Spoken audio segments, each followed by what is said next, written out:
आज का हमारा टॉपिक है इम्पॉर्टेंट एब्रीविएशंस। तो सबसे पहले देखते हैं ECI, election commission of India, Bharat का निर्वाचन आयोग। Election commission of India.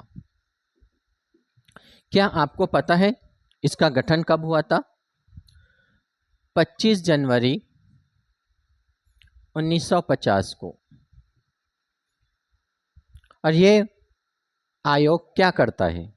निर्वाचन आयोग पूरे भारत में इलेक्शन कंडक्ट करता है। अंडरस्टैंड? देन इसके बाद EVM, electronic voting machine. Electronic voting machine. तो इससे पहले भारत में जो सबसे पहला इलेक्शन हुआ 1951 और 52,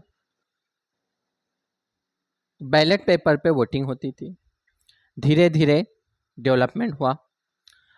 भारत के केरल राज्य में 1982 में एक इलेक्शन में इसका प्रयोग किया गया था, लेकिन टोटली आम चुनाव में गोवा के अंदर 1999 तब इसका इस्तेमाल किया गया था।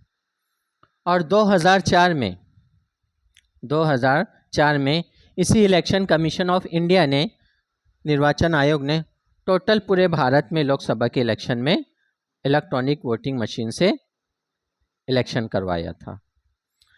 देन उसके बाद EVM के ऊपर बहुत सारे सवालात खड़े हुए कि इसमें सेटिंग होती है। तो देन फिर इलेक्शन कमीशन ऑफ इंडिया ने VVPAT लेकर आया है। अब ये क्या है? वोटर वेरिफिएबल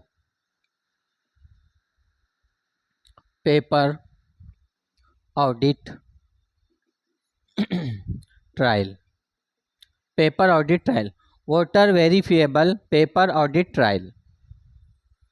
2013 में नागालैंड में इसका इस्तेमाल किया गया था। 2013 नागालैंड।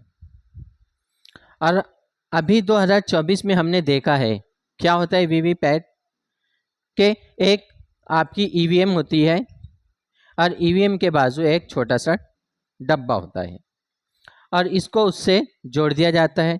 यहाँ पर आपके बटन होते हैं, जो भी आप जिसको वोट देना चाहते हैं। जैसे आप इधर बटन दबाते हैं तो 7 सेकंड के लिए ये VVPAT में से एक चिट्ठी दिखती है आपको। आपने पंजे को वोट किया है तो पंजा दिखेगा, कमल को वोट किया है तो कमल दिखेगा। ऐसा नहीं होगा कि भाई कमल को वोट दिया तो पंजा दिख रहा है और पंजे को वोट दिया तो कमल दिख रहा है। नहीं, जिसको वोट दिया है उसकी चिट्ठी आपको यहाँ पर दिखेंगी। इसलिए इसको कहते हैं VVPAT, voter verifiable paper audit trial. Understand? Then उसके बाद NTA, ये भी सुर्खियों में है आजकल। जैसे इलेक्शन का रिजल्ट आया उसके फ़ौरन बाद नीट का एग्ज़ाम आया। बहुत सारे स्टूडेंट्स ऑब्जेक्शन उठा रहे हैं, बहुत सारी संस्थाएं ऑब्जेक्शन उठा रही है, भाई इसके अंदर परीक्षा घोटाला हुआ है।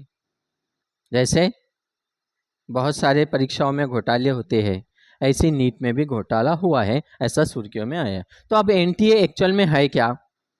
तो ये होता है national testing agency. National testing agency November 2017 में इसका गठन हुआ था, इसका एस्टेब्लिशमेंट हुआ था। और ये कौन सी मिनिस्ट्री में आता है? एजुकेशन मिनिस्ट्री के अंदर। और काम क्या होता है कि जितनी प्रवेश परीक्षाएं होती हैं, एंट्रेंस एग्जाम, मेडिकल, इंजीनियरिंग या फिर अदर एग्जाम्स जैसे नेट एग्जाम है, तो ऐसे सभी प्रवेश परीक्षाओं की